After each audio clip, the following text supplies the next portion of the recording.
What's up, Nashville? I am just sitting here on a snowy, icy day here in Nashville, Tennessee, and just I've been haven't been able to leave my house in a few days, and I don't think I'm going to be able to leave it for probably the next week because of I live on a hill, down a hill, and to get out of here, I got to go up a hill. And I saw a car trying to get up there that had all-wheel drive, and they were not having a good time with it. They got almost to the top and then just slid right back down. My name is Eric Halbig, and I am a Nashville songwriter, producer, studio guitar player, and played on the road for a lot of years with a lot of country artists like Sarah Evans and Jake Owen and Trace Adkins, Colin Ray, Ty Herndon, Shelley Wright, Sugarland, a bunch of other ones. And so what I'm doing with this platform is trying to talk about things that go on in the music industry, maybe to help people who have just moved here, haven't been here that long, to find their way and navigate the music industry. They say it's a 10-year town, so my goal is to make it a 5-year town or a 3-year town. And part of that is just understanding, the business, understanding how things work here, understanding what's important. I think that a lot of people have ideas of when they come to Nashville, especially singers. You come to Nashville and you're probably the best singer in your hometown. And you come here and you're probably a really good singer. But that's only part of what the record labels here are looking for. Ultimately, I think your goal should always be to achieve, a record deal with a major label contract, because being independent is great, and I think there's a lot of things that you can do with that too. And we could talk about that. If people have any comments on that, I'd love to hear your opinions on that too. But I think that there's a certain ceiling for most people. I mean, there are a few people that have cracked that glass ceiling as an independent artist. But the biggest deal, the biggest difference is that the labels have the money and they have the connections at radio. And radio, like it or hate it, terrestrial radio is still, the bar. It's where you make it or break it as an artist. You could get a record deal, and if you don't survive at country radio, your label, will end up dropping you, and you won't be around for long, with that. So, ultimately, you have to get those labels on board. I mean, the radio stations on board, and they're the reporting stations, for Billboard and Media Base. Now, there are different, radio stations, some of the major reporting stations that report to Billboard, like when you have a Billboard #1 song, those stations, there's about 159 of those stations around the country. And what it takes is for them to, first of all, add your song to the playlist. And so whenever, prior to going out for ads, usually what a record label will do is they will send you out on a radio tour. And prior to COVID, it was, you might spend a year going around to all the different radio stations and meeting with program directors, music directors, all of that stuff, and just, talk to them and play your song for them. And, a lot of times they're sitting there with their arms crossed and, impress me, that kind of thing. And it's really tough. I've been on a lot of radio tours with artists that have trying to build those relationships with the people at radio, because they know at the end of the day, they're the gatekeepers. You won't have a record deal for long if you cannot, survive country radio. And so a big part of that has to do with the songs that you choose, the songs that you write, the songs that you record, all the rest of that stuff. And I was just talking with a client of mine yesterday, and it made me think about this, and I wanted to share it while I was still thinking about it. Just differences between good songs and great songs. And, a motto that I use with my clients all the time is good is the enemy of great. Always, always remember, good is the enemy of great. A good song is not necessarily going to help your career. You need a great song to help your career. And a great song could be a lot of different things. And a big part of that is having interesting rhymes, rhymes that are not predictable, rhymes that you wouldn't normally, hear in a song that you're like, oh wow, I didn't see that coming. There's a lot of songs that I hear, and I hear this word and I know this rhyme is coming right after, forever together, things like that are just kind of, been overused. You want to try and think outside that box, and be thinking of, a way to find a rhyme that's not predictable, that somebody's going to go, oh, I didn't see that coming. And if you can do that, that's going to set your song apart, and get from that good to great. If you have enough of those things, and you have, your lyric paints a picture, and it's telling a story. But what I always say is, we want to make the video director's job really easy. So they're going to know exactly what to do with the video because you've laid it out, so you've painted that picture with your lyric, so where it's so easy they can just see it, and so that's a big part of that. You want to make that lyric, paint that picture, make it stuff that's relatable, make it stuff that's believable coming out of your mouth too. Don't write something that you would never say or you would never sing, or it's not something that is part of your life.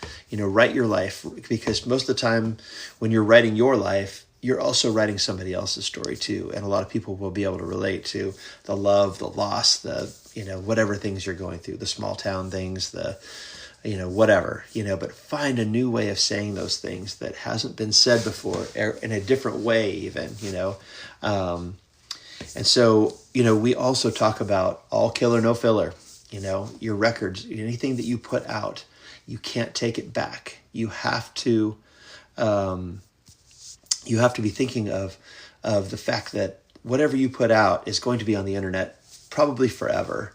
And so you don't want to put something out that is just mediocre. It's got to be killer. Everything's got to be killer. No filler stuff anymore, because, we're trying to move into the next league. The big league as they call it, and chasing those record labels, because the labels, they hear people every single day, that are sending them songs. And so I think that, there's a lot of singers that are really great singers, and they write songs with great melodies. Like this artist I was talking to yesterday, she's a great singer, really great singer.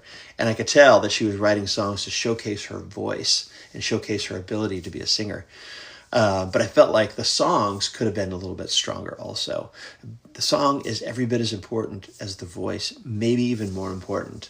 I think that we all know that some of the biggest stars in country music are not necessarily the best singers, but it doesn't matter because they've created a marketable brand. And the brand is that, they are, something that's so unique to them, that they're like, that's, whenever you hear, one of their songs that comes on, you're like, oh, I know who that is. That's so-and-so or so-and-so, whatever, and, you always want to have that, so be thinking of those kind of things when you're going out and when you're getting ready to put something on the internet. Make sure that it's phenomenal. And it's not just showcasing your voice, but showcasing your songwriting or somebody else's songwriting. There's nothing wrong with cutting an outside song. And to be honest with you, monetarily, it's not going to make that much of a difference. I think that, if you get a song, and say you cut an outside song and that song becomes so huge, it makes your show pay go up exponentially, and say you get that song got you to be male artist, female artist, duo artist of the year. That makes your show pay go up even more so. And then, just because you didn't write that song, it doesn't really matter, because now you're making way more money that potentially could be, even could outlast the song's viability at radio.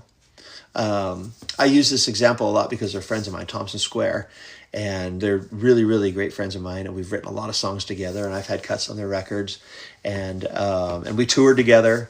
And they had a huge hit with a song called Are You Gonna Kiss Me or Not? Now, they didn't write that song. It was written by David Lee Murphy and my friend Jim Collins, who I just met the other day and become a, really good buddy, and so I use this song as an example all the time because that song propelled them to get onto the Jason Aldean tour. And then next year, the Lady Antebellum tour, and then on the Luke Bryan tour. And Florida Georgia Line was opening for us, on that tour.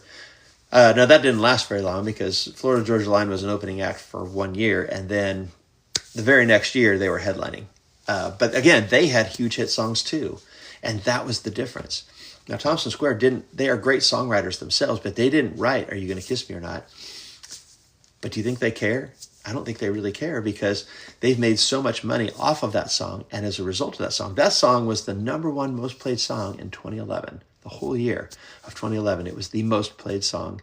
And people were buying that ringtone back then. This was in 2011, so people were buying ringtones. My niece, she had that ringtone on her phone, and she wasn't even a country music fan. She didn't even know I was in that band. I called her phone, and I'm like, wait, you have that song? I play in that band right now. And she was like, oh, I just thought it was funny, because it said, Are you going to kiss me or not? Also, it was a great t-shirt. They could not print those shirts fast enough. They were, and always remember, as an artist, there's two places you're going to make your money: tickets and t-shirts. T&T, the two T's. Always remember those two T's, because that is going to be where you make your money as an artist. Tickets, t-shirts. And if you have a song with a quirky title like that looks good on a t-shirt, you're going to sell a bunch of t-shirts. And I remember when I was out with Jake Owen, we were on the Kenny Chesney tour. This is a really interesting story, because just to show what a generous, good guy Kenny Chesney is, he would do once a month. We were playing all stadiums, all summer long. And once a month, he would do a drawing for his crew guys. And he would give them half the merchandise for that night, whoever name he pulled out of that hat. At the time, he was selling $250,000 a night in t-shirts. And I'm sure he's probably doing even more than that, because this was in like 2007. So he's probably doing even more than that now. But at the time, that was a lot of money, and still is a lot of money. And for, not even the band guys, not even the management, nothing like that, just the crew guys, the guys that are loading in, loading out, that are, moving the speakers, setting up the PA, all that stuff, the lighting, everything. Those guys had the opportunity once a month to get half of his merchandise. Could have been 100 grand, 125 grand for the night, and that's the kind of guy that Kenny Chesney is. And I think that's the kind of artist you all should strive to be. Somebody that takes care of the people around you. Take care of your band. Your band, is out there working to make you rich. They're not getting rich. I don't care who you're playing for. There are very few sidemen that are actually getting rich out there. We all make enough money to survive. We all make enough money to get by and all the rest of that stuff. And some gigs it's better than others, but nobody's getting rich as a sideman. And so, but they're making those artists get rich. I remember, some of these artists that I would play for, what they would make in one night is probably what I'm making in the whole year of playing with them. So just keep that in mind, that you are out there as a sideman making money for these artists, and your sidemen, your people that are playing for you, are out there helping you to get rich and helping you to buy your mansion. They're not buying mansions, but they are helping you. They are facilitating that for you as the artist. So always take care of the people around you and be good to those people, and they will take a bullet for you. They will. And some artists are like that, and some of them are not. They're just not good people. And so always remember that those people are the reason why you're here, the reason why you're able to do this. The guys that are, the crew guys, the truck drivers, the bus drivers, the musicians, the tour managers, the engineers, the front of house engineers, the monitor engineers. You can't do that gig without these people. Always take good care of those people, because they're helping you also. But again, remember, tickets and t-shirts, that's where you're going to make your money. And make sure that your songs facilitate that. And they're going to help you. Again, a record label is like a marketing company. And they look at you as a commodity. Like, can I sell this product? Is this like Coca-Cola? Or is it, Coors Light? Or is it, whatever? They look at that like, oh, I know how to market that. And make it so easy for them. If you make it really easy for them, you fit a certain demographic. I know that, with my songs, it's going to be this demographic of people. These, girls, guys, whatever, college age kids are going to come to the show, or this is for the soccer moms, the 35 and older that have kids and they're driving their kids to school every day and they want to listen to something that, whatever it is, it doesn't matter what it is, but it has to be, you have to figure out what it is and make sure that that demographic is met. And the labels are going to love that. If you do that in advance and you're showing these people, oh, yeah, this is how this works. I can reach this demographic of people. And there's so many of these people that are buying, consuming, listening, downloading, streaming, whatever. And they're going to come to the concerts when you come to town. And they're going to buy your t-shirts when you come to town. That's what the labels love, because the labels are now doing these 360 deals. Basically means that they're getting a piece of everything now. They're getting a piece of your touring. You're getting a piece of your merchandise, all the rest of that stuff. It sucks, but it's what it is. And I think it's still worth it. It's always still worth it, and still do it. And at some point when you get to be really, really big, you can start renegotiating that stuff and pull some of that stuff back your way. But always remember that stuff, and just remember that Nashville has 1 million good songs out there, but they don't have 1 million great songs.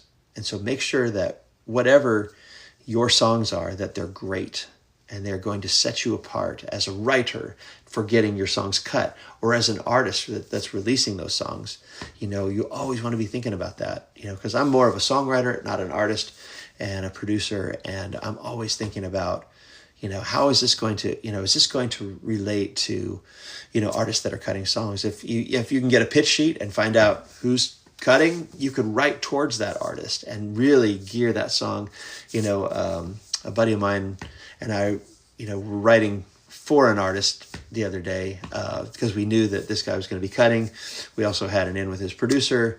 And so we wrote a song that we feel like is right down the alley of what that artist does. And if it's not for him, then it's not for him. And maybe there'll be another artist that's coming up that wants to be the next, that guy, and maybe he would be interested in that song.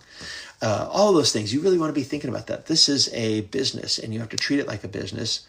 Always make sure that you are treating your art and because there's a fine line between art and commerce, right? We know that there's art and then there's the commerce side, the business side. And we're all artists. We're all passionate artists. None of us really got into this thinking, oh, well, I got to make money. We just did it because we love playing guitar, writing songs, playing piano, drums, whatever it is that you do. We initially got into it, maybe chase girls. Maybe it's because you just love the music so much. And whatever it is, always be thinking about, how am I going to be able to make a living at this? I mean, unless you don't care about making a living. If you just have another job and you're just doing this for fun, that's a whole nother thing. But if you really want to do this professionally, you have to be thinking about, how can I derive income from this? And I'm going to do some more videos here soon talking about side hustles and other things that you can do and ways of maximizing. Like as a road musician, I was a road musician for a lot of years, and figuring out ways of how to maximize being a road musician and doing other things and stuff like that. We'll talk about that in another video. But, I think that, the main thing is that I always wanted to make sure that you're thinking about good is the enemy of great, because you got to have great songs, and you always, always, always want to do that. And, and don't just write the songs that are going to showcase how great your voice is. Make sure that you're writing songs that are going to touch people, that are going to mean something, and they're saying things in a different way, that your titles are compelling and different, and your rhymes are compelling and different, and that they're not predictable. Always, always be thinking about that. Hope you guys are having a great day. Try and stay warm out there. I got a lot of friends that have lost their power, and be thinking about those friends and say prayers for them, and for all of us here navigating the snow or the ice apocalypse that we're dealing with in Nashville right now, and probably going to be dealing with it for the next couple of days. So you'll probably see me here a lot, because I'm just going to be here working in the studio. I'm getting ready to cut some more guitar tracks today, and I may go and show you what that's all about here in a little while too. But have a great day. Peace out.